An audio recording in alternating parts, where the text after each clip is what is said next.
నమస్తే. ఎంత బడాబాబులైనా రాజకీయాలకు అలవాటు పడితే వాటిని వదులుకోలేరు. పొలిటికల్ రిటైర్మెంట్ అని ఆవేశంలో నిర్ణయం తీసుకున్నా ఆ తర్వాత మళ్ళీ పాలిటిక్స్ వైపే చూస్తూ ఉంటారు. వైసీపీలో జగన్ తర్వాత జగన్లా ఒక వెలుగు వెలిగిన మాజీ ఎంపీ విజయసాయిరెడ్డి రాజకీయ సన్యాసం చేసి వ్యవసాయం చేసుకుంటాను అని ప్రకటించారు. అయితే ఆయన కొత్త పొలిటికల్ ప్లాట్ఫామ్ కోసం బీజేపీ ముఖ్య నేతలతో టచ్లోకి వెళ్లారన్న ప్రచారం ఇప్పుడు హాట్ టాపిక్గా మారింది. మాజీ ఎంపీ విజయసాయిరెడ్డి మాజీ సీఎం వైఎస్ జగన్ కలిసిమెలిసి ఉండేవాళ్ళు.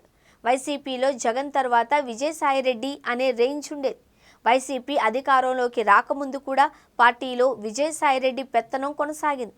అంతెందుకు, వైసీపీ ఆవిర్భవించిన కొత్తల్లో జగన్ అక్రమాస్తుల కేసులో అరెస్ట్ అయినప్పుడు ఆడిటర్ అయిన విజయసాయిరెడ్డి కూడా ఆయనతో కలిసి 16 నెలలు రిమాండ్ ఖైదీగా జైలు జీవితం అనుభవించారు. అయితే గత ఎన్నికల్లో వైసీపీ ఘోరంగా ఓడిపోవడం, ఆ తర్వాత విజయసాయిరెడ్డి సైలెంట్ అయిపోవడం, ఇటీవల పార్టీకి గుడ్ బై చెప్పి రాజకీయాలకే గుడ్ బై చెబుతున్నాను అని చెప్పడం అన్నీ జరిగిపోయాయి. తాజాగా ఇప్పుడు ఆయన బీజేపీలోకి వెళ్లిపోతున్నారు అనే ప్రచారం మొదలైంది. ఏపీ విభజన తర్వాత కాంగ్రెస్ నేత రఘువీరారెడ్డి రాజకీయాలను వదిలేసి వ్యవసాయం చేసుకోవడం ప్రారంభించారు. అదేవిధంగా వ్యవసాయం చేసుకుంటాను అని చెప్పిన విజయసాయిరెడ్డి నిజంగానే పొలానికి వెళ్లి అక్కడ ఫోటోలు దిగి తన సోషల్ మీడియా అకౌంట్లలో పోస్టులు కూడా పెట్టారు. వైసీపీలో నంబర్ 2గా వ్యవహరించి పార్టీ పునాదులు వేయడం దగ్గర నుంచి పనిచేసిన విజయసాయిరెడ్డి అంటే కేర్ ఆఫ్ వైసీపీ అని ఎవరైనా అంటారు. అంతలా అనుబంధం పార్టీతో ఉంది. అంతేకాదు వైఎస్ కుటుంబంతో 3 తరాల బంధం ఉంది. వైసీపీకి ఆయన ఒక పిల్లర్గా నిలబడ్డారు. అటువంటి సాయిరెడ్డి వైసీపీని వీడిపోతారు అని ఎవరూ కలలో కూడా అనుకోలేదు. వైసీపీలో విజయసాయిరెడ్డి స్థానం శాశ్వతం అనుకున్నారు.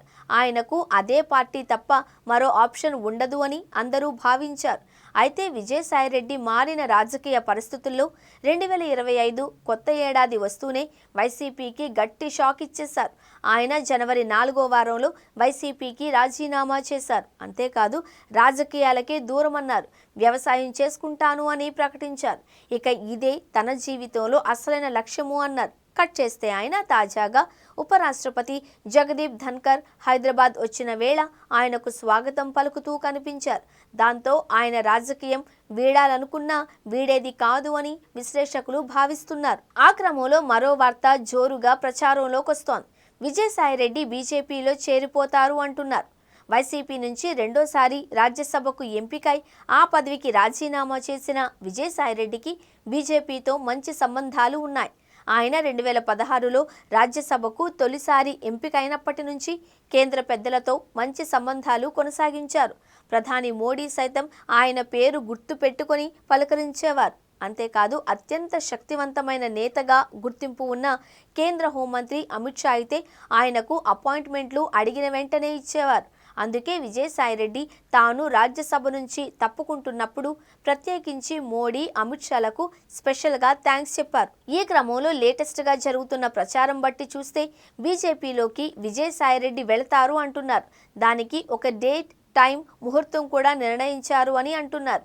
ఈ ఏడాది జూన్ నెలలో ఆయన కాషాయ తీర్థం పుచ్చుకుంటారంట. నిజానికి బీజేపీ పెద్దలతో ఈ రోజుకి ఆయన రిలేషన్స్ కొనసాగిస్తున్నారు అని అంటున్నారు. విజయసాయిరెడ్డి వైసీపీ నుంచి బయటకు రాగానే బీజేపీలో చేర్చుకునేందుకు ఆయనకు ఆహ్వానం అందిందన్న టాక్ వినిపిస్తుంది. అయితే వెంటనే చేరితే వైసీపీని, జగన్ను వెన్నుపోటు పొడిచి వచ్చారు అన్న అపవాదు వస్తుందన్న ఆలోచనతోనే విజయసాయిరెడ్డి పొలిటికల్ రిటైర్మెంట్ అన్న ప్రకటన ఇచ్చారు అని అంటున్నారు. అందుకే కొన్ని నెలలు ఆగి తన భవిష్యత్ ప్రణాళికపై క్లారిటీ ఇచ్చే ఆలోచనలో ఉన్నారంట. ఇక విజయసాయిరెడ్డి బీజేపీలో చేరతారు అన్నది టీడీపీ కూటమి పెద్దలకు కూడా ఒక ఐడియా ఉందన్న ప్రచారం ఉంది. ఇక మరోవైపు విజయసాయిరెడ్డిని జగనే బీజేపీలోకి పంపుతున్నారు అనే వార్త కూడా వైరల్ అవుతుంది.